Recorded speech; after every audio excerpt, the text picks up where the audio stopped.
Dokumen intelijen Amerika Serikat, AS, menunjukkan bahwa gempuran militer AS dengan skala besar ke Iran tidak akan mampu menggulingkan pemerintah yang berkuasa di negara tersebut. Berdasarkan laporan dari The Washington Post pada Minggu, 8 Maret 2026, analisis itu dibuat oleh Dewan Intelijen Nasional, NIC, sebelum AS melakukan serangan ke Iran bersama Israel pada Sabtu, 28 Februari 2026, lalu. NIC merupakan lembaga tinggi di AS yang bertugas di bawah Kantor Direktur Intelijen Nasional, ODNI, dan berfungsi sebagai penghubung utama antara komunitas intelijen dan para pembuat kebijakan. Analisis tersebut menyatakan bahwa ulama dan militer Iran kemungkinan akan tetap berkuasa bahkan ketika para pemimpin senior terbunuh. Selain itu, intelijen AS juga menyatakan bahwa institusi di Iran disusun untuk menjaga kesinambungan kekuasaan yang berarti kematian pemimpin tertinggi, Ayatollah Ali Khamenei, akan memicu suksesi yang memang dirancang untuk mempertahankan sistem akwo alih-alih mengakibatkan runtuhnya rezim. Laporan tersebut juga menganggap bahwa oposisi di Iran tidak mampu untuk menjatuhkan rezim saat ini, terlepas dari apakah AS melancarkan serangan terbatas terhadap sasaran kepemimpinan atau serangan lebih luas yang menyasar institusi pemerintah. Gedung Putih belum mengonfirmasi apakah Presiden Donald Trump telah mengetahui terkait laporan tersebut, meskipun para pejabat menyatakan serangan yang dilakukan bertujuan untuk menghancurkan kemampuan rudal Iran, membongkar angkatan lautnya, dan mencegah negara itu memperoleh senjata nuklir. Trump ke rakyat Iran, ambil alih pemerintahan usai Kamis selesai.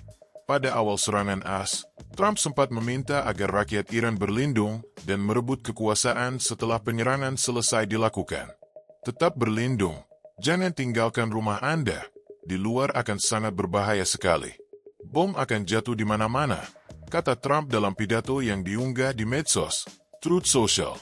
Setelah kami selesai, ambil alih pemerintahan, itu akan jadi milik kalian, sambungnya. Kala itu, Trump juga berpesan kepada Korps Garda Revolusi Islam Iran, IRGC, agar menyerah daripada menghadapi kematian yang pasti. Untuk anggota Garda Revolusi Islam Iran dan angkatan bersenjata, kepada pihak kepolisian, saya minta Anda serahkan senjata Anda. Maka Anda akan dapat imunitas total. Jika tidak, Anda akan menghadapi kematian, kata Trump. Sekali lagi menyerahlah. Anda akan diperlakukan pantas dan dapat imunitas. Jika tidak, kalian akan mati. Pungkasnya, Trump ngotot terlibat pilih pemimpin Iran. Usai Khamenei tewas, Trump ngotot ingin terlibat dalam penentuan penerus pemimpin tinggi Iran. Diketahui, Khamenei dinyatakan tewas bersama menantu dan cucunya pada serangan AS, Sabtu, 28 Februari 2026. Ia merasa memiliki hak untuk menentukan masa depan Iran. Kami ingin terlibat dalam proses pemilihan orang yang akan memimpin Iran di masa depan, ujarnya kepada Reuters, Kamis, 5 Maret 2026. Tak sampai di situ, ia sampai menyatakan penolakan terkait kandidat pengganti Khamenei yang juga anaknya, Mojtaba Khamenei. Menurut Trump, Mojtaba bukan sosok yang tepat. Ia sebelumnya mengatakan telah memilih 3 orang yang sangat bagus sebagai pengganti Khamenei. Namun dia enggan memberi rincian lebih lanjut. Saya tidak akan menyebutkan namanya. Mari kita selesaikan ini dulu, kata Trump kepada New York Times. Presiden Amerika Serikat, AS, Donald Trump, tak khawatir jika Rusia memberikan informasi kepada Iran terkait posisi personel dan aset militer AS di Timur Tengah yang ditargetkan pasca serangan pada Sabtu, 28 Februari 2026, lalu. Hal ini disampaikan setelah adanya laporan pejabat intelijen AS memperoleh kabar bahwa Rusia telah memberikan informasi ke Iran terkait penargetan semacam itu. Trump mengungkapkan jika informasi tersebut memang diberikan Moskow, maka dianggapnya tidak memberikan banyak manfaat bagi Teheran.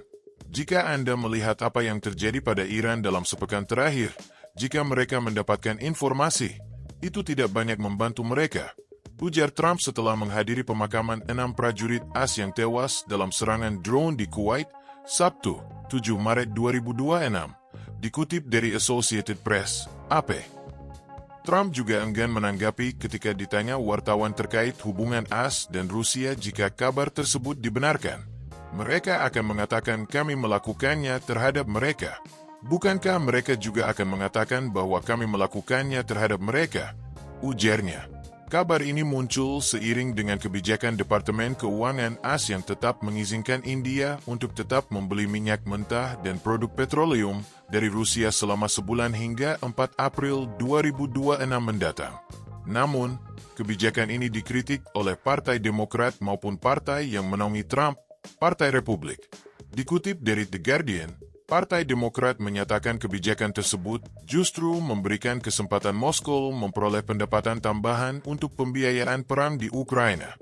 Sementara kecaman dari Partai Republik disampaikan salah satunya oleh salah satu kadernya di DPR AS, Don Bachon.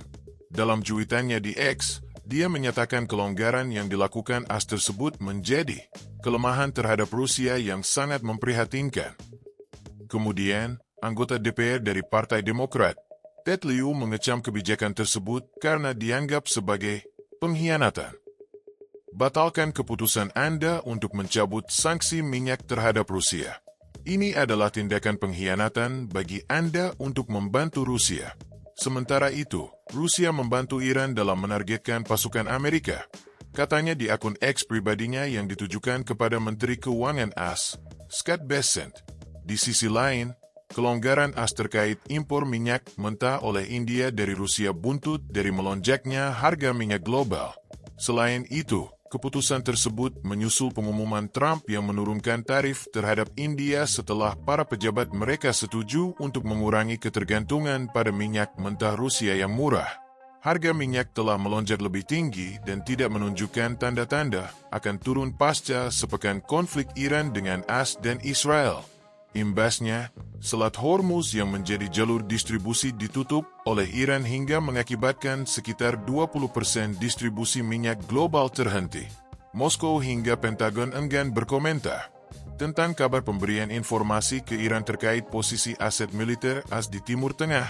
Juru bicara Kremlin, Dmitry Peskov, enggan untuk berkomentar.